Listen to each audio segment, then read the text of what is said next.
The last name Sanders, he wouldn't even be in the league in my opinion. His son, the other son just got cut. They're both fucking average. I watch simple plays, as you mentioned, layups. I've watched him miss those all day long just with his feet and the ability to step into the pocket and not escape. Little things like that. I'm just like, dude, the guy's not very good. It is what it is. That's why they led the nation in sacks in Colorado. Shedeur Sanders. Yeah, I disagree slightly with JB because I don't think he sucks. I think he's average. I'd say he's average.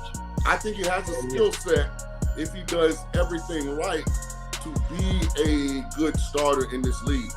Sometimes watching Shaun King talk football feels like watching a motivational speaker give a TED talk on why your favorite player sucks. And this time, he's decided Dillon Gabriel is somehow ahead of Shedeur Sanders.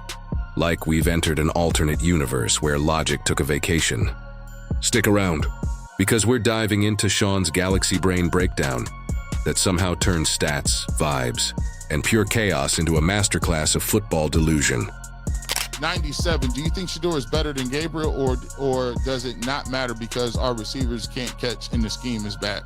I think Shedeur is better than Dillon Gabriel. I think that he has more upside. I think he has more size. I think he has more arm ability. Dillon Gabriel, by no stretch of imagination, is garbage. I think he's going to play backup quarterback in this league for a long time. I think he is intelligent. I wouldn't go the supercomputer route, but I think he has limitations. If you're enjoying, please subscribe. Shatter Sanders to the channel. It helps more than you think. Shaun King has done it again. Back in the sports lab, mixing statistics, emotions, and unprovoked shade like a mad scientist who just discovered a new element called haterium.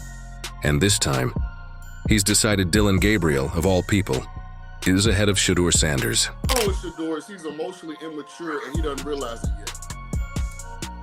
I don't know how he does it. Because he operates in such a bubble, he's surrounded by so many apologists. He's always been in a position where his dad was the ultimate authority, so he's never had to be, I guess, I don't want to say humble because I don't think humble is the right word, but he's never had to be accountable for his behavior and his actions. Because he never had to compete for the spot. That's right. In Shaun King's version of football reality, Shedeur's Colorado highlight reel apparently doesn't shine as bright as Dillon's Oklahoma to Oregon transition tape. Forget skill sets or leadership, Shaun's analysis runs entirely on vibes, caffeine, and maybe a dash of jealousy. When I said this was a waste of time, and now my idea doesn't look so bad, does it? Think about if Shedeur Sanders was trotting out this week for his first start, and then they were going back to Dillon Gabriel. I'm just telling you, out of all the issues rest of us were with you, Shaun. Not just Jay was against it. I don't know if you were with me, but you weren't against me as vehemently as Jay. And what is Jay? Is Jay suspended when I'm on now? Is he not allowed to come back? You could almost hear the collective confusion when he dropped that take. Like, did Shaun just wake up one morning and say, you know what the world needs today? A bad opinion wrapped in confidence. Because that's exactly what it sounds like. He's hating all the time. Like it's cardio. $1? No, come on. It's actually just gonna further cook you. You don't know what the fuck you're talking about. We'll be a team. I thought you were a team on this shit. We are a team. We'll do it the right way. But that's why we have the best show. Put your hand out, Shaun. I don't like that. We black. Shaun, the bottom line is he is a fucking, what position does he play? Quarterback. I don't understand Smitty's text. Smitty keeps talking as if this cat is a fucking wide receiver. He like or D lineman or some shit that don't matter. So like, quarterbacks can have emotions. Yeah, no, it's different. I know you ain't talking. Smitty, we're looked at different. Leaders create leaders, homie. We're not just out here fucking some guy nobody cares about. Every time Shedeur's name trends, Shaun's somewhere loading up a fresh rant about how Dillon Gabriel is secretly the second coming of Joe Montana. Now, before we get too deep, let's talk about this ahead of Shedeur thing. Ahead how? Are we talking skill, stats, or just general life progress? Like Dillon has a Costco membership and Shedeur doesn't? Because on the field, that claim feels like comparing a diamond to drywall. Sure, they both exist in the same universe, but only one actually shines when the lights come on. Shaun King thinks Dillon Gabriel should actually start over Shedeur Sanders. Let that sink in for a second. What has he seen in Dillon that makes him think Shedeur isn't better? It's doing gymnastics right now, backflipping, cartwheeling, and sticking the landing in a pool of nonsense. The funniest part is how confidently Shaun says it. You'd think he just unlocked the secret code to quarterback greatness, when really, he's just narrating his own fantasy league heartbreak. Because in what reality does Dillon Gabriel look ahead of Shedeur Sanders? The same reality where pineapple on pizza counts as protein, apparently. So the thing about it is just basically proving that, right? So right now, you got to give Dillon an opportunity to prove what he can do. And when you go to Shedeur, you got to see what he gonna do. But I think he, of course, by evaluation standards, I do believe that he's a better quarterback talent-wise. Let's break it down like Shaun does, except, with actual logic. Dillon Gabriel is a solid quarterback, no hate. The kid can sling it, he's got experience, and he plays clean football. But ahead of Shedeur, that's where things go from football analysis to creative writing. Because Shedeur isn't just playing the game. He's building a brand, carrying a team, and rewriting Colorado's entire football identity. The man's doing press conferences like a CEO and throwing passes like he's allergic to mediocrity. Meanwhile, Shaun's out here treating Dillon Gabriel like he's been handpicked by destiny to lead college football into a golden age. It's giving delusional uncle energy, the kind who insists his favorite player could go pro if the politics didn't hold him back. Except the politics here are just reality refusing to cooperate with Shaun's imagination. Shaun would probably say Dillon's handoff form looked better that week. It's impressive, really, the consistency of his inconsistency. At this point, Shaun King could see Shedeur throw a no-look bomb for 80 yards and still say Dillon's mechanics are more disciplined. Let's go back and revisit, not my opinion, but why I said that was the right thing organizationally to do. I listened to about the last hour of your show, and you guys very eloquently stated all of the issues the Browns had. This year was an opportunity to eliminate one of those concerns or make it the number one priority in the offseason. And that's, do we have a franchise quarterback in the building? That's why I said from week one, they should have alternated starts with Dillon and Shedeur. One, it alleviates a lot of the pressure to have to be great. That's not analysis, that's agenda. It's like watching someone critique Picasso because they prefer stick figures.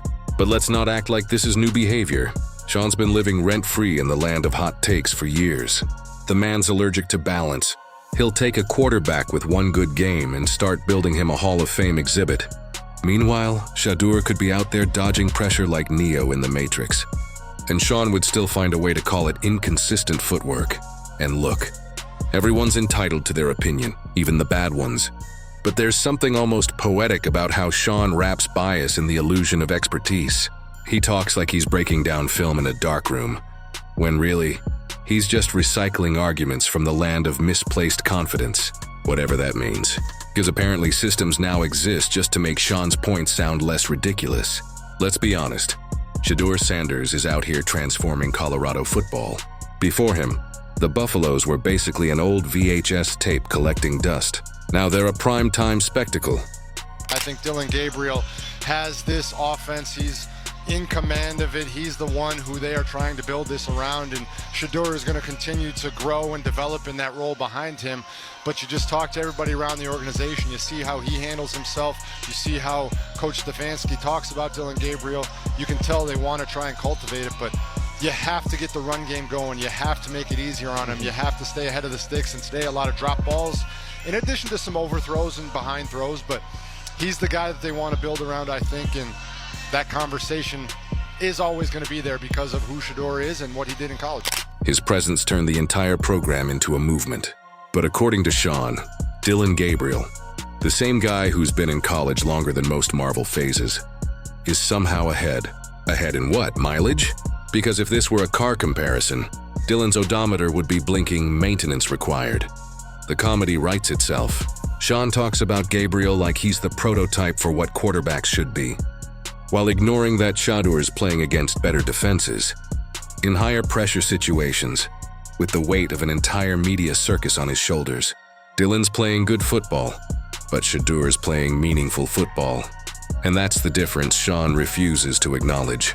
What's even funnier is how every time Shedeur gets praise, Shaun suddenly finds a new quarterback to hype.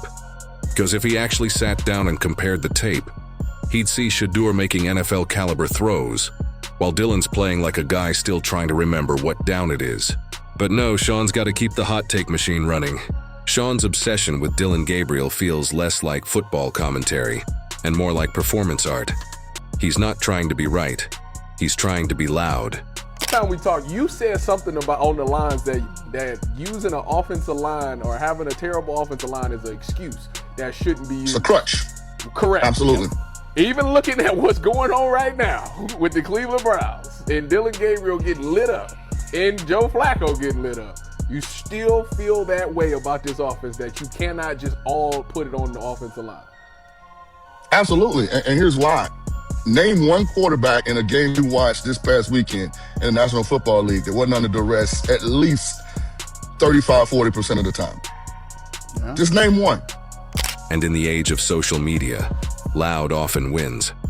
But when it comes to football IQ, Shedeur's brain runs at a higher bandwidth. The kid reads defenses like a detective solving crimes in slow motion, while Dillon's over here, rehearsing checkdowns like he's afraid of commitment.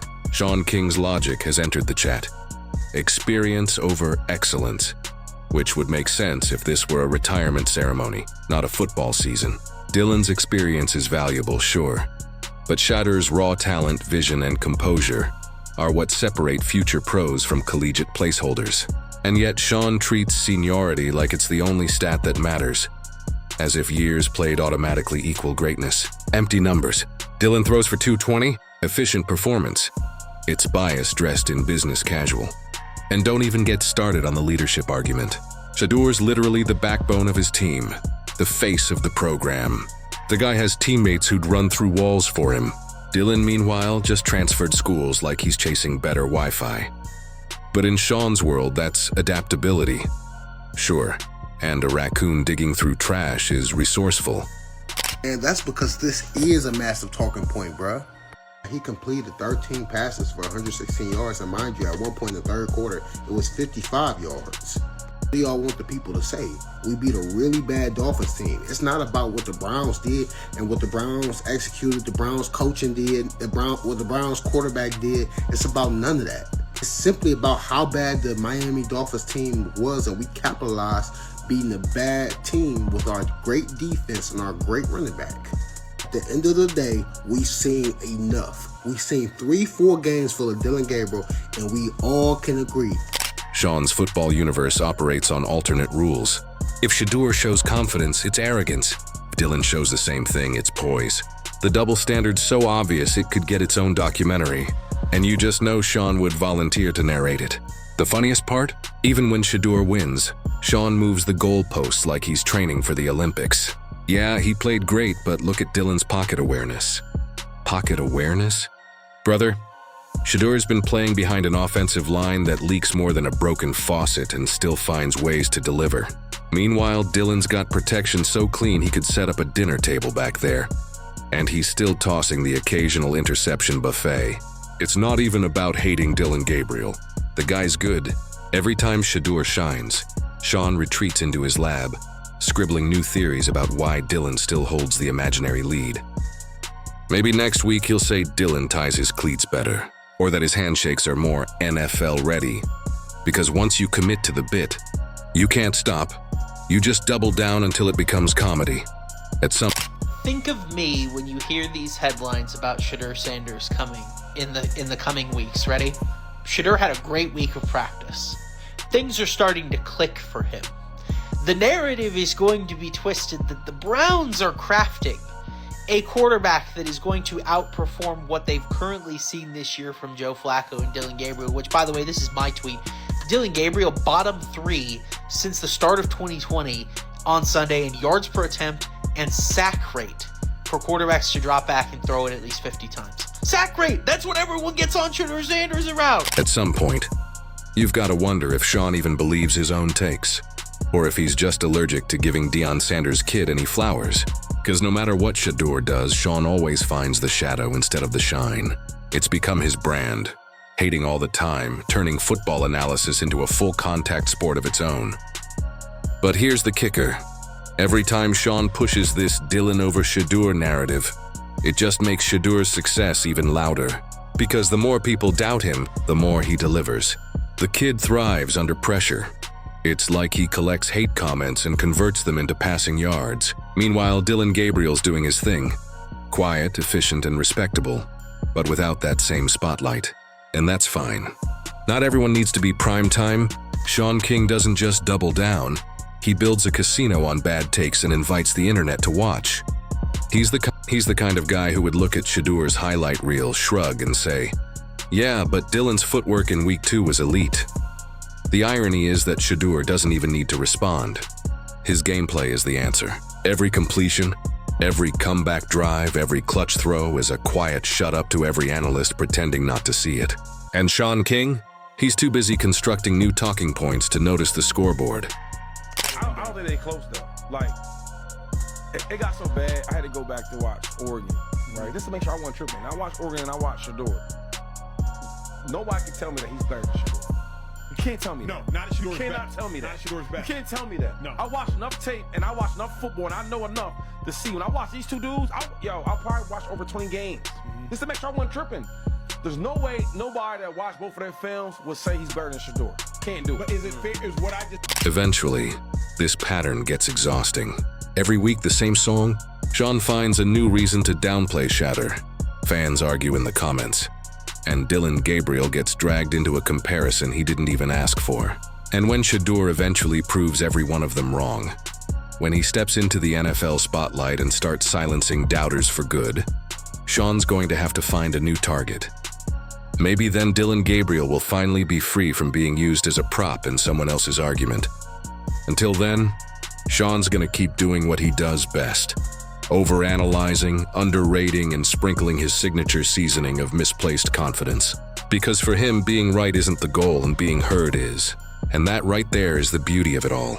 Because for every analyst like Shaun who tries to deny it, Shedeur just keeps showing up, dominating the field, and turning hot takes into cold leftovers. In the end, it's simple. Shedeur Sanders is the future. Dillon Gabriel's solid, but he's not redefining the game. And Shaun King? He's just along for the ride, shouting from the backseat, hoping someone mistakes the noise for insight.